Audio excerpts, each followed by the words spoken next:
अस्सलाम वालेकुम नाज़रीन, उम्मीद है आप खैरियत से होंगे। आज की इस नशिस्त में मैं और आबिद अली बेग साहब आपको एक और मुल्क की सैर कराएंगे।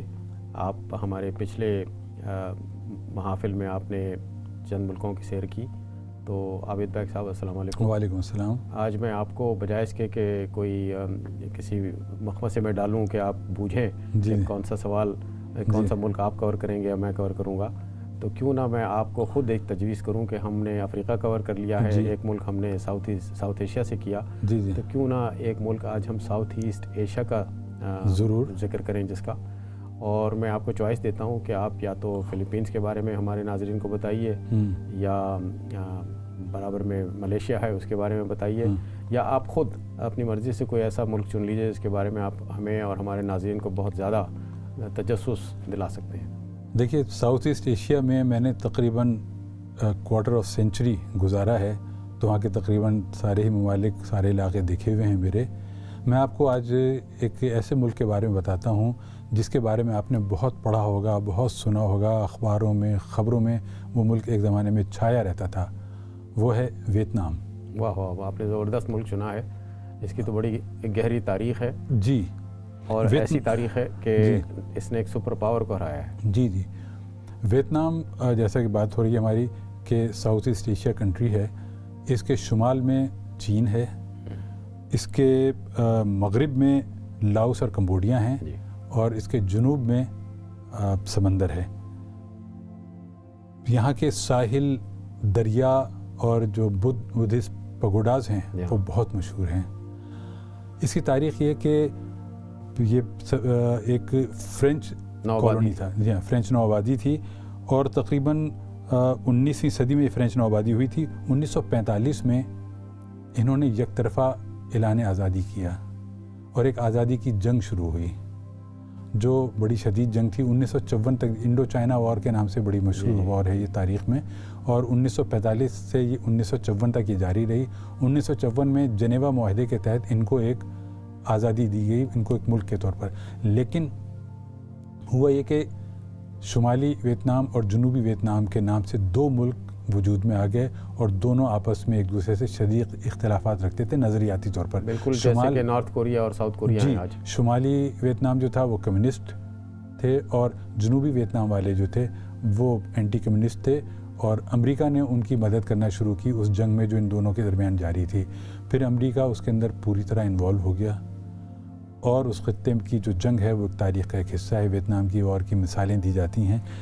असल में उसकी बैकग्राउंड ये थी हमारे नाज़रीन के लिए भी कि वो दहाई थी जो 50 की, जिसमें बाकायदा कम्युनिस्ट दुनिया की और फ्री वर्ल्ड जिसे कहते हैं, जिसकी क़यादत अमेरिका और बरतानिया वगैरह कर रहे थे, इनमें एक जंग चली थी। वो कोल्ड वॉर तो चल रही थी, और उसमें सीटो और सेंटो के मुआहदे हुए थे। इन्होंने पूरी कोशिश की थी कि कम्युनिस्टों को इस खित्ते में वेस्टर्न हेमिस्फीयर में आने से रोका जाए। तो यही वजह थी कि ये दो खित्तों में तकसीम हो गया। ये जंग चली 1975 तक। 1975 में अमेरिका ने वहाँ से इनखला किया क्योंकि वो हार रहे थे, और जनूबी वियतनाम की जो क़यादत थी उन्होंने हथियार डाल दिए, और शुमाली वियतनाम ने पूरे मुल्क पर हुकूमत कायम की।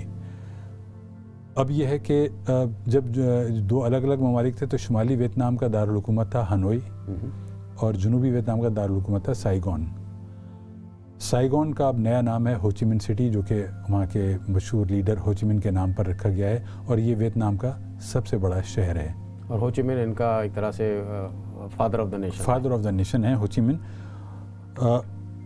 इसके बाद यहाँ पर ये हुआ कि आहिस्ता आहिस्ता इस मुल्क में, पहले तो कम्युनिस्ट कंट्री थी तो वहाँ पर इतनी ज़्यादा आज़ादी नहीं थी, सिर्फ ज़राई एक मुल्क था। वहाँ पर चावल होता था और थोड़ी बहुत मादनियात होती थी जो एक्सपोर्ट होती थी। अक्सर जो देखा गया है, जो स्टिल्स आते हैं इस मुल्क के बारे में, वो राइस फील्ड में लोग पानी के अंदर घुटने घुटने खड़े हुए हैं और राइस की काश्त हो रही है, और एक हैट पहनी होती है। जी जी बिल्कुल, ये एक इमेज है जो वियतनाम के साथ स्टॉक एसोसिएटेड हुआ। जी जी। तो अभी भी आप को ये मनाजिर देखने को मिलते हैं। मैं जब वहाँ के अंदरून मुल्क वहाँ पर मैं बाई रोड ट्रैवल किया तो वहाँ पर ऐसे मनाजिर नज़र आए जो बिल्कुल आपको सीनरी में नज़र आते हैं कि एक नदी बह रही है, उसके किनारे नारियल के दरख्त हैं, झोपड़ी है, और एक कश्ती जा रही है और एक किसान जा रहा है जिसके कांधे के ऊपर बांस का है, उसके अंदर 2 डोल लटक रहे हैं। तो क्या सारे का सारा मुल्क ऐसा रूमानी है? सारे का सारा नहीं है, लेकिन ये मनाजिर अभी भी वहाँ पर नज़र आते हैं। अब सूरत हाल ये है कि वहाँ बहुत सनती तरक्की हुई है, टेक्नोलॉजी में, साइंस में खासे आगे बढ़ गए हैं। इस वक्त दुनिया की तकरीबन हर चीज़ वहाँ पर बन रही है।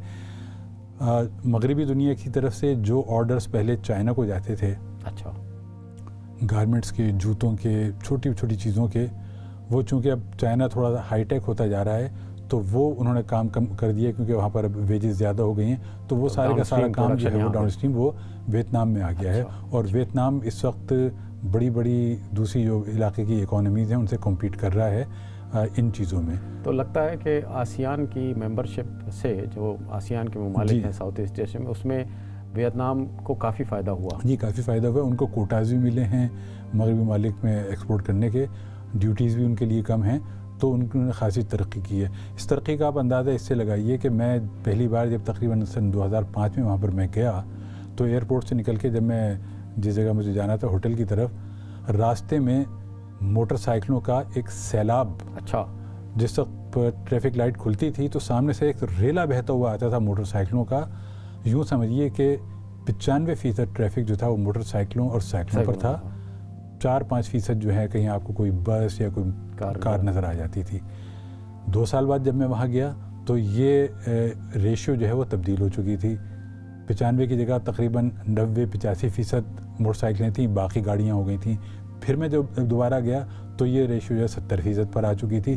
तो इस तेज़ी से वहाँ पर तरक्की हो रही थी और लोग खुशहाल हो रहे थे कि मोटरसाइकिलें कम हो रही थी और कारें और दूसरी सवारियाँ जो बढ़ रही थी। आपने वहाँ के कुछ खाने पीने के ख़ास लोकल उनके टेस्ट वगैरह किए? या वहाँ के खाने बहुत अच्छे होते हैं जनाब। हम लोग जो चाइनीज़ फूड खाते हैं उसमें एक डिफरेंट टेस्ट होता है इनके वियतनामी खानों में। इनके कुछ इंग्रेडिएंट्स ऐसे होते हैं जो उनको उससे थोड़ा मुख्तलिफ करते हैं चाइनीज़ से। अच्छा। बाकी चीज़ें उनकी हुई थी। इनके यहाँ एक नूडल तो खाते हैं, नूडल खाते हैं, चावल खाते हैं, मछली खाते हैं और सी फूड खाते हैं, फल सब्जियां खाते हैं क्योंकि वहाँ पर होते हैं मकामी तौर पर। इनको कोई चीज़ इंपोर्ट नहीं करनी पड़ती क्योंकि ख़ुद कफ़ील हैं ज़राअत के मामले में। खाने के मामले में आपको बताऊं कि इन 5 जायकों को इन्होंने 5 अशिया से निस्बत दी हैं जो बुनियादी 5 अशिया हैं। मसलन स्पाइसी खाने को ये मेटल्स, धातों से मुनासबत देते हैं। सावर जो खट्टे खाने होते हैं वो लकड़ी से। अच्छा। और जो बिटर जैसे करेला कह लें, इस किस्म की चीज़ें, कसीले जो होते हैं उसको फायर आग से तशबीह देते हैं। सॉल्टी खाने को वाटर से और मीठे खाने को, स्वीट को, अर्थ से। ये तो कुछ इस तरह से आप बता रहे हैं जैसे कि हमारे इंडिया पाकिस्तान में वो हकीम जो हैं वो हर खाने को किसी न किसी से कि ये सफरी, ये जो है ये गर्म है, ये ठंडा है, हाँ ये बादी है, ये बादी है, जी जी, इससे सफरा है। तो ये इन 5 जो बुनियादी अशिया हैं, आग, पानी, ज़मीन, लकड़ी, एलिमेंट्स जो हैं, 5 एलिमेंट्स, उनसे इन्होंने निस्बत दी हुई है खानों को। खाने बड़े लजीज होते हैं इनके।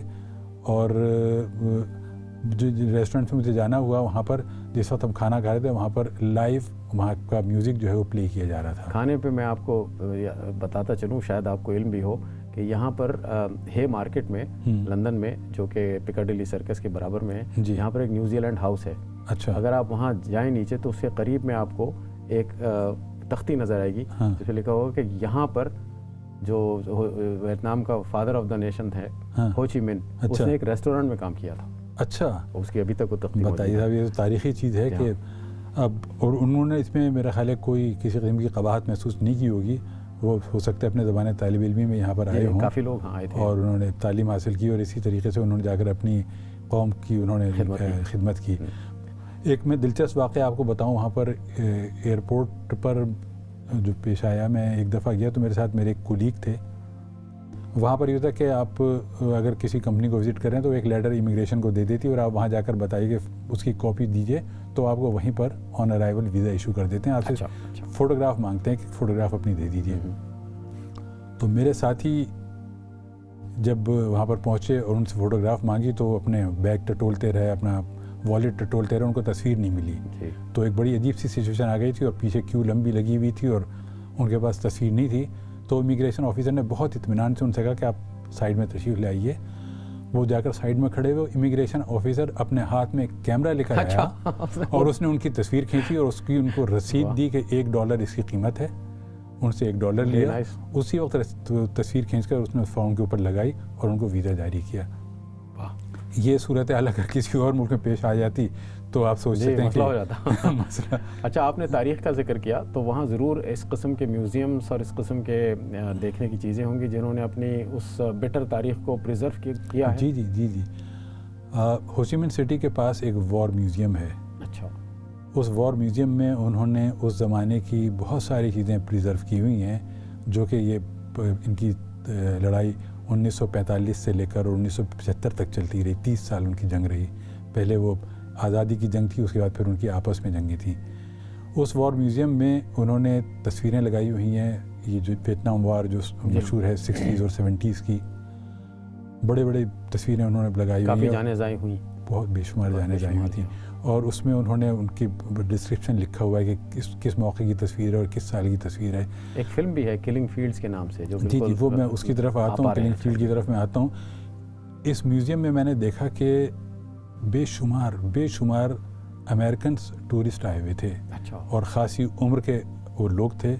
हो सकता है उनमें से बहुत सारे ऐसे हों जो कि वेटरन्स हों, जो उस वक्त वहाँ पर लड़के गए हों, और इंतहाई खामोशी के साथ उन तस्वीरों को देख रहे थे। ना उनमें आपस में कोई बातचीत कर रहे थे, ना कोई उनके और एक्सप्रेशंस थे। उसी म्यूज़ियम में कि उन्होंने वो टैंक रखे हुए हैं, वो तैयारे, वो हेलीकॉप्टर रखे हुए हैं जो उन्होंने अमेरिकन से छीने थे। अच्छा। और सारा गोला बारूद और इस किस्म की सारी चीज़ें उन्होंने उसकी वहाँ पर रखी हुई हैं तस्वीरें। किलिंग फील्ड्स की जो आप बात कर रहे हैं, वो वहाँ से थोड़ा सा फासले पर एक जगह है सूची। अच्छा, सूची में वियतनामियों ने दुनिया की सबसे बड़ी ज़ेरे ज़मीन जंगी मैदान बनाया था। अच्छा, ज़ेरे ज़मीन। उसमें था कि इन्होंने सुरंगों में, और सुरंगें ज़मीन में खासी नीचे थी, ये नहीं कि कोई 10 फीट या 15 फीट, खासी नीचे थी, वो उन्होंने बनाई हुई थी। अच्छा, वियतनामी जो हैं कद क़ामत में बहुत दुबले पतले और छोटे कद के होते हैं। वो पूरे साउथ एशिया का एक ही। जी हाँ। वियतनामी ख़ास तौर पर इस मामले में है। तो उन्होंने इतने छोटे छोटे उन्होंने सुरंगें बनाई हुई थी, ऐसे रास्ते बनाए हुए थे, इनके अंदर से सिर्फ वही जा सकते थे। उसके अंदर सुराख है नहीं बस जी एक तरह से। उनको कवर रखते थे वैसे तो घास फूस और दरख्तों से, लेकिन उनको पता था कि हमें कहाँ से जाना है, कहाँ से निकलना है। उन सुरंगों में ज़ेरे ज़मीन जो उन्होंने शहर आबाद किया हुआ था, उसमें अस्पताल भी थे, स्कूल भी थे, किचन्स भी थे, हर किस्म का सामान वहाँ पर मुहैया था। वेंटिलेशन का इंतज़ाम ऐसा किया हुआ था कि ताज़ा हवा भी आती थी वहाँ पे, जो अंदर किचन में खाना पकता था उसका धुआं भी बाहर निकलता था। वो इस तरह से उन्होंने बांस के पाइप उन्होंने लगाए हुए थे, उससे वहाँ पर वो ताज़ा हवा आती थी और वो खेतों में और जंगलों में निकलते थे, जिसको कोई देख नहीं सकता। तो अगर कोई सयाह जाए तो वो अभी ये हैं चीज़ें देखने, ये चीज़ें हैं। मुझे वहाँ पर जाने का इत्तेफाक हुआ। सुरंग में मैं चंद फीट तक तो आगे गया, लेकिन फिर मुझे घुटन का एहसास हुआ और मैं वापस आ गया। बड़ा दिल गुर्दा चाहिए। जी, तो उन्होंने उसके अंदर, अच्छा, वहाँ पर अमेरिकन को पता चल गया कि यहाँ इन्होंने सुरंगों का शहर आबाद किया हुआ है। उन्होंने B-52 बॉम्बर्स भेजे। उन्होंने 30 टन बॉम्ब्स वहाँ पर उस इलाके पे, एक छोटे से इलाके पे, तकरीबन 75 मुरब्बा मील के इलाके में शहर फैला हुआ है, उन्होंने गिराए। थोड़ा बहुत नुकसान हुआ, लेकिन उन्हें वो वहाँ तक नहीं पहुँच सके क्योंकि ज़मीन में खासी गहराई में होता। वहाँ पर उन्होंने ट्रैप्स बनाए हुए थे, बूबी ट्रैप्स, क्योंकि उनके पास हथियार नहीं थे जो उस वक्त ये लोग लड़ रहे थे, बहुत मामूली हथियार थे। B-52 बॉम्बर और फिर बेचारा एक तो उन्होंने किस तरह के ट्रैप्स बनाए हुए थे कि उन्होंने गड्ढा खोदा और उसके अंदर बांस की पच्चियों के छोटे छोटे तीर, नोकीले बांस जो हैं वो उसके अंदर चारों तरफ लगा दिए। अच्छा। और उसको घास से और बिल्कुल ऐसा लगा कि जैसे आप किसी मैदान में चल रहे हैं, तो चलते चलते जब वहाँ पर फौजी आते थे दुश्मन के, वो उसके अंदर गिरते थे और गिरने के बाद वो बाहर नहीं निकल सकते थे, वो ख़त्म हो जाते थे, क्योंकि वो नोकीली खपच्चियों पर गिरते थे वो। और इतना गहरा होता था कि वो ऊपर बाहर निकल नहीं सकते थे। तो इस तरह उन्होंने दुश्मन को टैकल किया। उन्होंने बहुत कोशिश की, वहाँ पर उन्होंने गैस भी उसमें छोड़ी, केमिकल्स भी डाले उन सुरंगों में, लेकिन उन्होंने ऐसे इंतजाम किए हुए थे कि उनको कोई भारी नुकसान नहीं हुआ। हाँ, ज़ाती तौर पर उनको नुकसान ये होता था, वहाँ पर बीमारियाँ बहुत फैलती थी, मलेरिया फैलता था और दूसरे इन्फेक्शन वगैरह बहुत फैलते थे, चूँकि सब एक ही जगह पर रहते थे, घुटी हुई जगह में।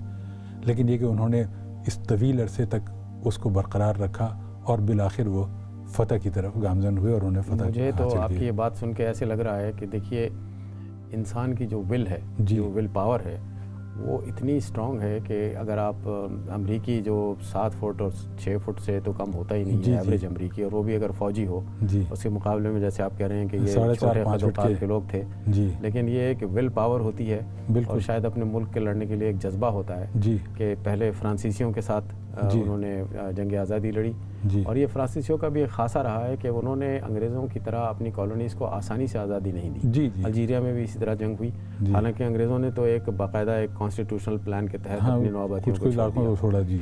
तो इसलिए मैं समझता हूँ कि ये बहुत बड़ा एक स्पेक्टिकल है और इबरत है हम लोगों को हासिल करने के लिए। यही बात है कि उनमें वियतनामीज़ जो लोग हैं उनमें आज भी खुददारी जो है बहुत है। अच्छा, वो कभी अपने ख़िलाफ़ अपने मुल्क के बारे में कोई बात सुनने को तैयार नहीं है, और कामकाज के मामले में भी उनका यही है। ख़रीदारी वगैरह आपने की, बाज़ार कैसे हैं इनके, क्या चीज़ें बिकती हैं, लिबास कैसे हैं इनके, सोशल लिबास, ट्रेडिशनल लिबास जो है उनके, वो लंबा सा चौगा सा और सर पर वो हैट लगाकर उस तरह के वो हैं। वैसे तो वेस्टर्न ड्रेस पूरी दुनिया में, लेकिन वेस्टर्न ड्रेस ज़्यादातर लोग हैं बुश शर्ट और पैंट के अंदर वहाँ पर मिलते, क्योंकि मौसम थोड़ा सा बुश शर्ट और पैंट मैंने नोट किया है कि काफ़ी गर्म, साइगॉन जो हो ची मिन सिटी है वो थोड़ा गर्म इलाका है, तो वहाँ पर यही हल्के फुल्के लिबास पहने जाते हैं। और बुद्ध मज़हब के लोग हैं अक्सर, बुद्ध मज़हब की अक्सरियत है। मुसलमान वहाँ पर तकरीबन जो कहा जाता है 1 लाख के करीब मुसलमान हैं। अच्छा। आपने मुसलमान का जिक्र किया तो मुझे हो ची मिन सिटी की जामे मस्जिद याद आई, जो मैंने ख़ास तौर पर जो हमारे मेज़बान वहाँ पर थे उनसे कहा कि भाई मुझे आप यहाँ की मस्जिद ज़रूर दिखाइएगा, तो मुझे वहाँ लेकर गए, जी खुश हो गया। अच्छा। 1935 में ये मस्जिद तामीर हुई थी। इसका सफ़ेद मीनार बुलंदोबाला, वहाँ पर चारों तरफ हाई राइज बिल्डिंग्स हैं, उनके बीच में एक अजब मंजर पेश करता है। महराबें और दीवारें उसकी जो हैं वो उनको सब्ज़ रंग से उन्होंने पेंट किया हुआ है। वहाँ के जो जिस वक्त मैं गया तो उस वक्त किसी नमाज का वक्त नहीं था, ज़ोहर के काफ़ी देर बाद गया था मैं, तो वहाँ के खादिम बड़ी गर्मजोशी से मुझसे मिला, हालांकि वो क्या कह रहा था, मैं क्या कह रहा था, दोनों एक दूसरे समझ, लेकिन दोनों के मिलने के जो जज्बात थे कि एक मुसलमान दूसरे मुसलमान से जैसे मिलता है, तो बहुत खुशी हुई वहाँ पर मिलकर। तो छोटा मोटा इस तरह हलाल खाना भी वहाँ पर कहीं कहीं मिलता होगा, लेकिन ये कि हम तो जब गए तो हमने सी फूड पर या वेजिटेरियन फूड। आपको अपनी जेब से अचार की बोतल तो नहीं निकालनी पड़ी? नहीं, वहाँ के खाने बड़े चटपटे होते हैं। अच्छा। जी, बहुत चटपटे खाने होते हैं, जैसा मैंने भी जिक्र किया, सावर और इस किस्म की चीज़ें। ये जो आपने 5 स्पाइसी सावर जो है ना, तो वो हर किस्म का फ्लेवर उसके अंदर मिलता है। और साथ में जो धीमी धीमी यहाँ पर की मौसीकी वहाँ की जो वहाँ के साज़ों पे बजाई जा रही होती है, बड़ा लुत्फ़ आता है उसमें। तो उनका बेसिकली मिजाज जलाली है आप या मतलब 2 तरह की कौमें होती हैं कि वो एक तरह से आपको पता लग जाता है कि मार्शल कौम है, बहुत ज़्यादा स्ट्रेस करती है, आर्ग्यूमेंटेशन नहीं, ऐसा तो नहीं महसूस हुआ कि बहुत, हालांकि उन्होंने जंग जीती है, जंग जीती उन्होंने, खुददारी उनके अंदर है, लेकिन वो अपने आप को इम्पोज नहीं करते आपके ऊपर। बिल्कुल, यानी कि जैसे होता है हम्बल तरीके से है। काम के मामले में बहुत मेहनती हैं, बहुत सलीके से काम करती हैं। उसका इजहार उनकी म्यूज़िक में भी होता है, क्योंकि मैंने मुझे मौका हुआ उनकी म्यूज़िक तो बिल्कुल धीमी और कुछ चाइनीज़ मंगोल तर्जें उसके अंदर हैं, कुछ चाइनीज़ तर्जें हैं, कुछ वहाँ का साउथ एशिया का अपना अलग कल्चर है, उसकी तर्जें, लेकिन वो ढोल धमाका नहीं है। उनके साज़ मुख्तलिफ हैं और बहुत ही धीमी सुर में, कुछ वायलिन नुमा साज़ होते हैं, जैसे सारंगी हमारे यहाँ होती है, कुछ और संतूर जिस किस्म की चीज़ें जो होती है वो साज़ उनके बजाए जाते हैं, तो इंतहाई पुरलुत्फ़ है। एक चीज़ वहाँ की सनत और हिरफत की अगर हम बात करें तो सनत के अगर हम बात करते हैं तो अब तो उनके यहाँ हर चीज़ बनती है, सारे इलेक्ट्रॉनिक्स बनती है, गाड़ियाँ बनती हैं, गारमेंट्स वहाँ के दुनिया भर में चलते हैं, जो हैंडीक्राफ्ट जिसे वो पहचाने जाते हैं। अपनी उनकी हैंडीक्राफ्ट्स में उनका रेशम का काम जो है ना, सिल्क का, वो बहुत मशहूर है और सब हाथ का है। हाथ का। आप अगर वो उनकी बनाई हुई तस्वीरें देखें तो आप समझेंगे या तो ये पेंटिंग है या खींची हुई तस्वीर है, लेकिन जब आप करीब जाकर उसको देखेंगे हाथ लगाकर तो पता चलता है कि रेशम के तारों से बुनी हुई तस्वीर है। अच्छा, इस तरह एम्ब्रॉयडरी होती है? जी, एम्ब्रॉयडरी होती है। और वो मैंने जो वहाँ पर बड़ी दुकानें हैं वहाँ पर सामने बैठी हुई ख़वातीन वो काम कर रही होती ताकि आप देखें कि वाकई मशीन से बना हुआ नहीं है। अच्छा। और उनकी ज़बान जो है वो वियतनामी ज़बान उनकी अलग ज़बान है जो कि चाइनीज़ से भी नहीं मिलती। अच्छा। उसका लिखने का तरीका भी थोड़ा सा मुख्तलिफ है, उनके अल्फ़ाबेट जो ज़रा मुख्तलिफ हैं, लेकिन उमूमन अब ये है कि वहाँ पर चीज़ें अंग्रेज़ी में भी लिखी होती हैं। अच्छा। तो जिससे थोड़ी आसानी होती है बाहर से जाने वालों के लिए। अच्छा, वो वैसे तो पूरे का पूरा ख़त्ता जो है साउथ ईस्ट एशिया का, जिसमें फ़िलीपींस, मलेशिया और आपके लाओस, कंबोडिया वगैरह हैं, आप समझते हैं कि ये जैसे हम अक्सर ये गलती करते हैं कि अगर कोई वाइट स्किन का आदमी हो तो हम उसको गोरा तो कह देते हैं, लेकिन हम ये नहीं पहचान पाते कि वो यूरोप के किस मुल्क से ताल्लुक़ रखता है। जी। तो अगर वियतनामी अपने साउथ ईस्ट एशिया के अपने बासियों के साथ, साथियों के साथ खड़ा हो तो क्या आप उसको पहचान लेंगे उसकी शक्ल या तस्वीर देख के, और क्या वो मार्कर्स हैं जिससे आप कह सकते हैं कि ये शख्स वियतनाम? थोड़ा देखिए, अगर आप साउथ ईस्ट एशिया की बात करें तो थाईलैंड है जी, या मलेशिया है, ये इन लोगों के, और लाओस और कम्बोडिया, इनके फीचर थोड़े से एक जैसे हैं। अच्छा। वियतनामियों के फीचर्स में थोड़ा सा चाइनीज़ कट भी, क्योंकि इनका बॉर्डर चाइना से भी मिलता है। अच्छा अच्छा। तो आपको उनके अंदर थोड़ी बहुत शबाहत जो है चाइनीज़ की भी आती है। तो इस तरीके से मंगोल्स का आपने जिक्र जी, मंगोल भी वहाँ पर एक ज़माने में क़ब्ल मसीह और उसके बाद के इलाके में जो तारीख़ है उसमें मंगोल भी वहाँ पर आए, उन्होंने भी वहाँ पर डायनेस्टीज़ वहाँ पर रहीं, तो उनका असर वहाँ पर है। तो इस तरह से आप, तो मैं चूँकि बहुत अच्छा उस इलाके में रहा हूँ तो मैं फीचर्स देखकर थोड़ी बहुत बता सकता हूँ कि ये किस मुल्क का बाशिंदा है, ये कोरियन है या जैपनीज़ है या वियतनामी है। जैसे कि फ़िलिपीन के बाशिंदों में बहुत ज़्यादा रेशल उनके यहाँ वो इंटीग्रेशन हुआ अमेरिकियों की वजह से और स्पेनिश की वजह से। जी जी, क्योंकि इन दोनों ने वहाँ पर खासा रोल। जी जी। तो क्या वियतनाम में भी फ्रेंच इन्फ्लुएंस इसी तरह से आया? फ्रेंच इन्फ्लुएंस रहा है वहाँ पर, लेकिन चूँकि उसको इतना अरसा हो गया और बीच में इतनी लंबी लंबी उन्होंने जंगें लड़ी कि वो चीज़ अब कहीं पीछे रह गई है, और अब जो है वो सिर्फ़ और सिर्फ वियतनामी रह गए हैं। वाह, आपने तो बहुत आज हमें महसूस किया इन चीज़ों से, और बल्कि अब तो मेरा इश्तियाक हो गया है कि अगरचे कि मैंने साउथ ईस्ट एशिया के दूसरे ममालिक का रहा भी हूँ और दौरा भी कई दफ़ा किया है। वियतनाम मेरे उससे रेडार से बाहर था, लेकिन आज आप मुझे उस रेडार में वापस ले आए हैं। बिल्कुल जाना चाहिए, न सिर्फ आपको जाना चाहिए, हमारे नाजरीन को भी जो सैर सपाटे के शौकीन हैं उनको जाना चाहिए, क्योंकि तो आपको पता ही, आप खुद उस दिन जिक्र किया कि सफ़र वसीला ज़फ़र है। बिल्कुल, कामयाबी मिलती है, नॉलेज में इजाफा होता है, नॉलेज में इजाफा होता है, और वो शख्स उस नॉलेज को मुख्तलिफ जगहों पर इम्प्लीमेंट कर सकता है। और आजकल तो बहुत आसान है, आप अपने ट्रैवल एजेंट के पास जाइए और उसे कहिए कि मैं अगली ट्रैवल एजेंट के पास जाने की भी क्या ज़रूरत है, आप तो इंटरनेट पर ऑनलाइन जाइए और आपको इतनी ऐसी चॉइसेस मिल जाती हैं कि आप कहीं भी जाने का प्रोग्राम बना सकते हैं। बहुत शुक्रिया आपका, आज आपने बहुत ज़्यादा मालूमात हमें दी इस मुल्क के बारे में। नाजरीन, उम्मीद है कि आपको आबिद अली बेग साहब की बातों का बहुत मज़ा आया होगा। मैं तो बहुत महसूस हुआ, मुझे बिल्कुल नहीं था कि ये वियतनाम इतना रिच मुल्क है।